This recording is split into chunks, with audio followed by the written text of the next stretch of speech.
개장한 지 30분 정도 됐는데 분위기가 확 바뀌었습니다. 지수 좋은 건 마찬가지인데요. 또 이끄는 종목군들의 변화. 함께 읽어보시죠. 찐스크린인 유한타증권의 박진희 부장입니다. 안녕하세요. 네, 안녕하세요. 예, 오늘의 핵심 알려주세요.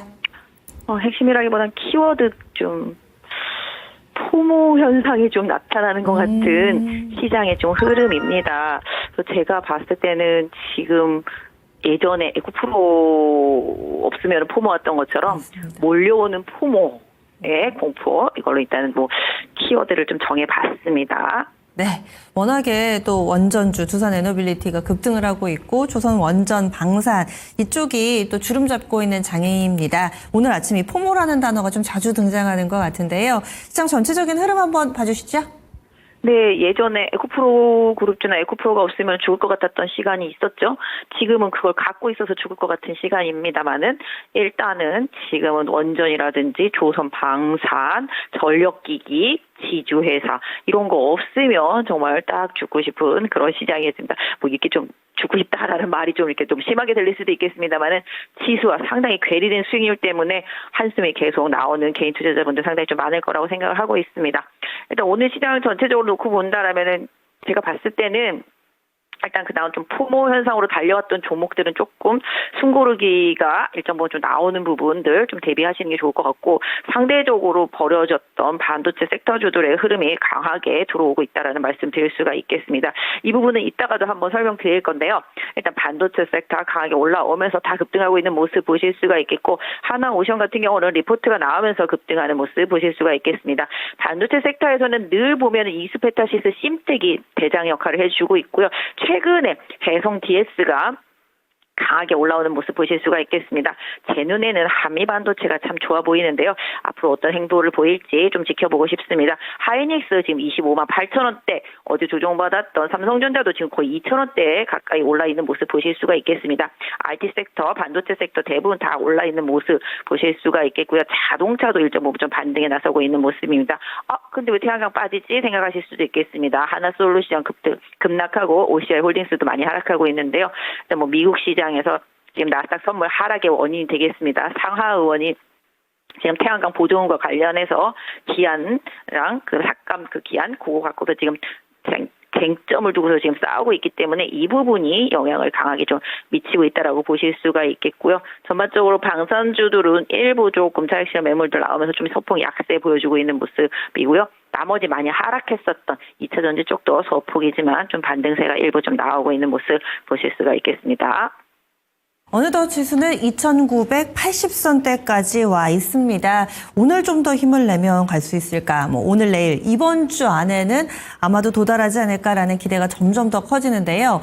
그런데 여기에서 조선 원전 방산이 3천까지 이끌어주고 좀 더 가려면은 이쪽은 너무 많이 오른 거 아니야? 라는 생각도 한켠으로 하실 테고 그리고 또 반도체라든지 이쪽이 오늘 꿈틀꿈틀대고 있고 거기에다가 정책발 모멘텀 여전히 살아있기 때문에 과연 3천을 이끌어줄 만한 주역은 어떤 쪽이 될 것인가, 3천 넘어가면 시장의 분위기가 바뀔 것인가, 이 3천을 기준으로 해서 우리가 시장에서 투자 전략에 뭔가 적용해야 될 만한 액션 플랜이 있다면 알려주시죠. 네, 일단 제가 최근에 보는 수급을 보면 외국인과 기관은 어느 정도 이끌어 놓고 지금 쉬고 있는 상황인데 최근 한 3일간 개인들이 물밀듯이 들어오고 있습니다. 제가 지난주인가도 말씀드렸죠. 창고에 개인 투자자분들 계속 많이 오고 있다라는 얘기 말씀드렸을 것 같습니다. 오늘도 개인들 상당히 좀 매수 많이 해주고 있는 모습 보실 수가 있겠습니다.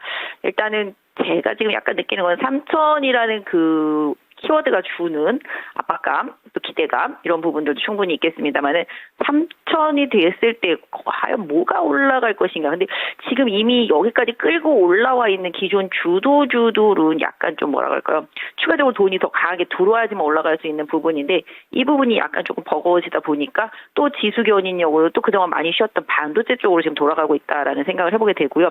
그동안 좀 많이 오른 종목들은 일정 부분 차익 실현 매물들이 계속 나오고 있는 상황입니다.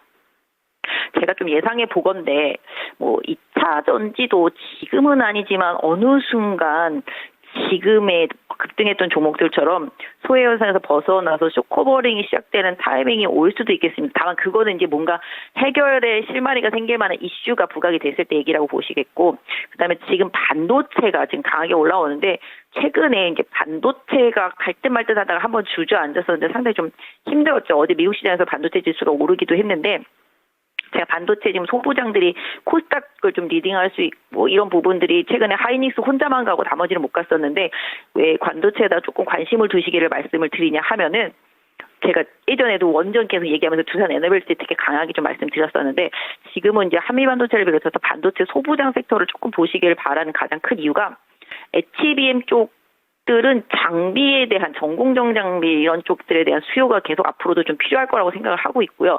게다가 최근에 이제 나온 리포트 IT 쪽 리포트를 좀 계속 꼼꼼히 봤는데 거기서도 이제 얘기하기를 너무 HBM 쪽으로 몰러가서 지금 D램 쪽이 점점 나중에 이제 수요 대비해서 공급이 많이 부족해지는 시기가 분명히 올 거라는 얘기. 이런 얘기를 좀 지목을 하고 있습니다. 가장 중요한 거는 미국에서도 데이터 센터를 많이 짓고 있지만 우리나라에서도 지금 카카오, 네이버에 의해서 지금 SK도 데이터 센터를 짓는다는 얘기를 하잖아요.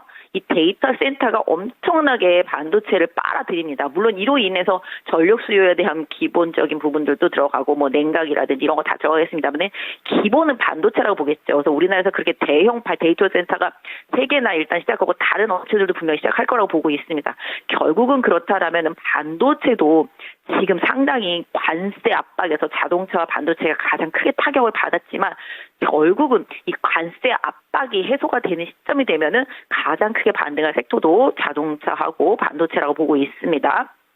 그렇기 때문에 지금 지수가 3천 가까이 오는 동안 가장 힘을 못 쓴 게 자동차하고 반도체라면 3천 시대 그 이상에서는 이 두 개가 더 잘해줘야지 5천익을 가든 뭐 6천을 가든 갈 수 있지 않나라고 생각을 하고 있습니다. 그래서 기존의 주도주들이 에너지를 소진하고 좀 쉬는 구간이 온다라면은 이 해당 두 섹터에 대한 관심을 더 올려주셔야 되겠고 특히 또 반도체에 대한 관심, 그 다음에 이제 마이크론의 부각, 그 다음에 이제 삼성전자의 추격 이런 부분들을 봤을 때 하이닉스 향에 올인되어 있기보다는 뭔가 양날의 검처럼 뭔가 두 손에 떡을 쥐고 있는 한미반도체에 대한 관심, 또 그 외에도 하이닉스로 들어가는 HBM 전공정 장비들에 대한 관심, 그 다음에 D램 중에서 이제 삼성전자 향이었는데 망가진 종목들에 대한 관심, 이런 부분들도 앞으로 3천 시대에서는 계속 필요하다라고 말씀을 드리겠고요.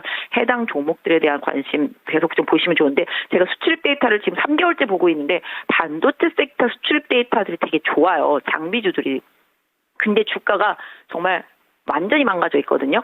그렇기 때문에 수출 데이터가 3개월 연속 좋아지고 있는데도 시장의 관심골에서 벗어나 있던 반도체 섹터, 그다음에 자동차 부품주들도 그렇게 나쁘지가 않았고 알고 보면 2차 전지 소재주들도 데이터는 바닥권에 있지만 한 3개월 연속 조금씩 개선 분위기거든요.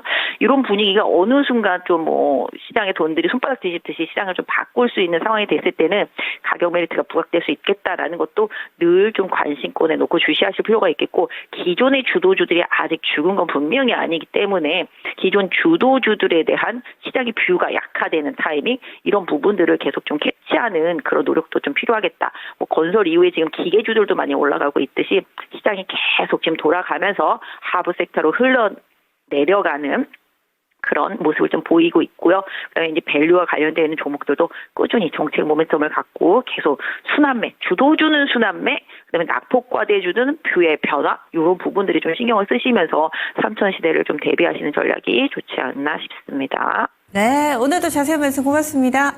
네, 감사합니다. 네, 유한타증권 박진희 부장이었습니다.